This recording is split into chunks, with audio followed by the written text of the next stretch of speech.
Topic है सब natural phenomena. इसमें अपन लोग बात किए थे क्या कि नेचुरल फिनोमेना जो नेचर के थ्रू कुछ भी इवेंट हो, जैसे नेचर के थ्रू क्या हो रहा था, फ्लड हो रहा था, रेन हो रहा था, थंडर स्टॉर्म हो रहा था। ये सारी जो इवेंट था वो नेचर के जरिए था, नेचुरल के थ्रू था, इसलिए उसको नेचुरल फिनोमेना कहते हैं। अब उसमें एक टॉपिक हमने पढ़ा था थंडर स्टॉर्म। थंडर स्टॉर्म में मैंने पढ़ा था क्या कि लाइटनिंग के साथ जो साउंड होगा उसको क्या बोले थे, थंडर स्टॉर्म। मैंने इसको थंडर स्टॉर्म के साथ बोला था, लाइटनिंग के साथ जो साउंड होगा। अब उसमें आता है लाइट, तो ये जो थंडर स्टॉर्म है, थंडर स्टॉर्म में लाइटनिंग आता है। अब इसी लाइटनिंग को अपने को पढ़ना है। अब लाइटनिंग में पढ़ना क्या है कि उसमें बहुत ज्यादा मासिव लिखा हुआ है, मासिव इलेक्ट्रिक चार्ज होता है। मासिव इलेक्ट्रिक चार्ज का मतलब बहुत ज्यादा, इनॉर्मस, बहुत ज्यादा विशाल, बहुत ज्यादा रहता है। अब बताइए आप ही लोग, उसमें ज्यादा अगर मान लेते हैं इलेक्ट्रॉन प्रोटॉन रहेगा और आपस में टकराएगा या कोलाइड करेगा तो बहुत ज्यादा स्पार्क करेगा। तो अब देखिए लाइटनिंग जो था, साइंटिस्ट इतना श्योर नहीं बता पा रहा है कि लाइटनिंग किस वजह से हो रहा है, वो पूरा नहीं देखा है।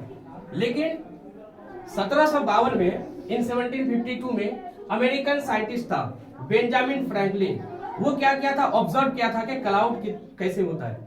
ठीक, लाइटनिंग जो था तीन वेज में, लाइटनिंग तीन तरीके से होता है। पहला इंट्रा क्लाउड, दूसरा इंटर क्लाउड, तीसरा होता है cloud to the ground. Intra का मतलब होता है आइसोलेटेड, मतलब खुद में, और इंटर का मतलब होता है दो के बीच। जैसे मान लेते हैं मैच होता है इंडिया का और पाकिस्तान का, तो इंटर यानी इंटरनेशनल, दो नेशनल के बीच में मैच होता है। अब दो क्लाउड के बीच में क्या होगा, लाइटनिंग होगा। अब क्लाउड टू द ग्राउंड, ये भी लाइटनिंग होगा। या खुद यानी बादल अपने में, इसमें देखिए अपर क्लाउड का टॉप पार्ट में पॉजिटिव चार्ज होता है और बॉटम पार्ट में नेगेटिव चार्ज होता है।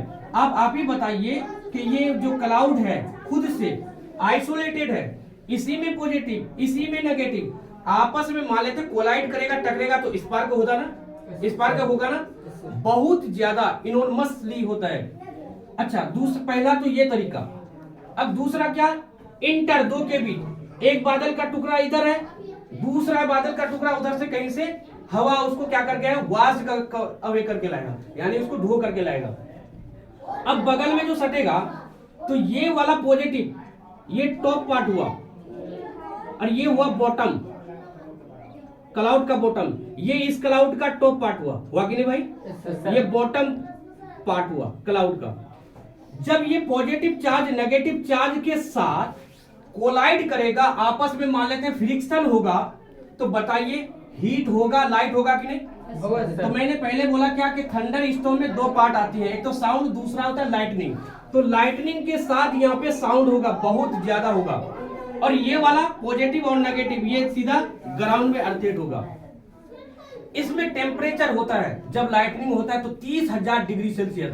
अब बोलोगे सर वो जो है क्लाउड से लाइटनिंग ट्रेवल करता है अर्थ में, ग्राउंड में, सही बात है। लेकिन ये बात कि सर एयर तो इंसुलेटेड है, कैसे आ जाता है, एयर में करंट फ्लो नहीं करता है, आप नहीं जानते। अगर एयर में फ्लो करता तो वायर की जरूरत क्यों पड़ता, डायरेक्ट यहाँ पे बटन को ऑन करते सीधा हमारा पंखा चल जाता, क्योंकि एयर इंसुलेटर है और हम लोग को शॉक भी लगता। लेकिन एयर इंसुलेटर है, इतना डिग्री सेल्सियस है, 30,000 डिग्री सेल्सियस, 100 डिग्री सेल्सियस में वाटर बॉयल हो जाता है। वाटर, ये जो वाटर बॉयल होता है, आप उसको अगर टच करेंगे अपने हैंड से तो आपको क्या होगा, यहाँ पे जल जाएगा, बर्न हो जाएगा। तो अब बताइए 100 डिग्री सेल्सियस का ये है। अब टेम्परेचर 3000 डिग्री सेल्सियस है तो बहुत ज्यादा होगा, बहुत ज्यादा स्पार्क होगा, तो बड़े बड़े पेड़ को जला देते हैं, इंसान को, ह्यूमन को तो एकदम चिड़िया बना देगा जैसे करंट पड़ेगा। लेकिन इसके प्रिकॉशन क्या क्या है, कैसे इससे बचना चाहिए, अगला टॉपिक में बात करते हैं।